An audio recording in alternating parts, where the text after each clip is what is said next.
merasa berbahagia ketika kita melihat pagi-pagi itu anak-anak berbondong-bondong ke sekolah. Ya, tapi yang kita lihat ketika perubahannya dari tahun ke tahun setelah ada intervensi program adalah kita lihat mereka begitu gembira sekali harus ke sekolah. Anak senang, orang tua juga senang. Sekolah itu memang dia seperti ada satu pulau sendiri. Kalau pada musim hujan itu memang ternyata ya saya mau katakan tidak bisa sekolah. Sebagian besar anak ada di sebelah kali dan sebagian besar guru juga ada di sebelah kali. Jadi kami juga akhirnya senang bahwa satu waktu itu pemerintah sudah punya perhatian untuk membangun satu jembatan di situ.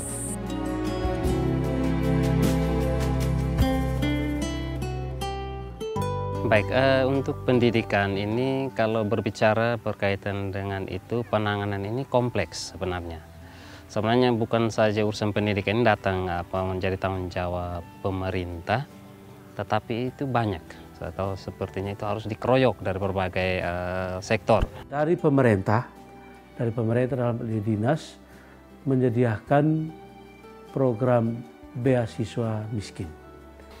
Kalau selain dari bantuan dari itu yang diterima yaitu dari Dagren, itu hibah Belanda. Nah, itu yang dikasih untuk kampus sekolah itu yaitu satu gedung ini. Nah, di situ kalau dari BOS itu per tahun itu tiap anak itu 397.000 kali per anak.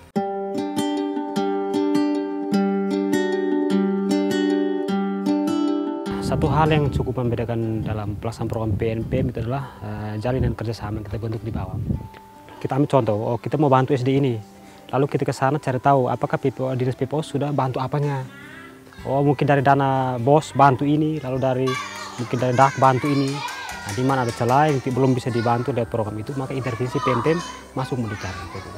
Kalau semua program benar-benar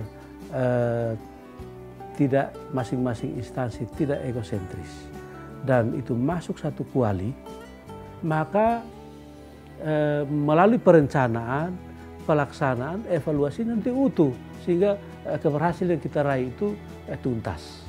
Join antara PNPM generasi dengan pendidikan dan kesehatan itu tidak terjadi hanya di kabupaten, tetapi sudah dilakukan dari tingkat desa. Nah, kita ambil contoh, seandainya program ini sudah bantu kegiatan ini. Kalau tanpa dikoordinasikan, tumpang tindih bantunya, yang pada akhirnya akan mengakibatkan persoalan. Saling mengisi. Ketika ada masalah di desa, misalnya terjadi tumpang tindih, maka kami akan diskusikan bagaimana supaya melepaskan tumpang tindih itu. Justru melalui program PNPM terjawab ini. Contohnya macam ini juga kan dari berapa ruang ini dari program PNPM. Memang selama ini dana POS sudah ada.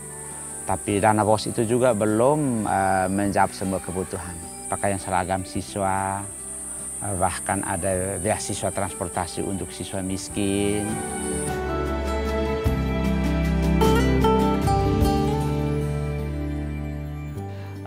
Dengan masuknya PNPM GSC ke Desa Susulaku, anak-anak itu punya semangat untuk pergi ke sekolah itu.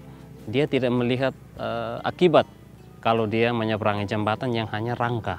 Kalau jembatan sudah selesai, sekolah ini akan lebih meningkat karena kehadiran siswa tidak terlambat lagi.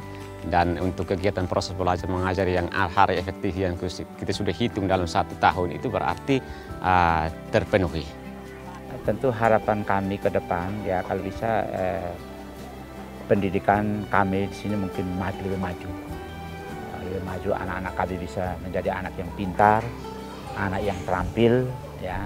Guru-gurunya juga menjadi guru yang terampil, juga guru yang pintar. Ya, kalau dia terampil dan pintar, ya tentu ya mungkin harapan-harapan kami bahwa hadirnya peralatan-peralatan canggih itu juga tidak membuat guru terkejut, tetapi mereka juga sudah bisa terampil untuk menggunakan dan mereka juga menjadi orang pintar. Kalau guru pintar berarti anak pintar ya masyarakatnya juga pasti maju. Ya.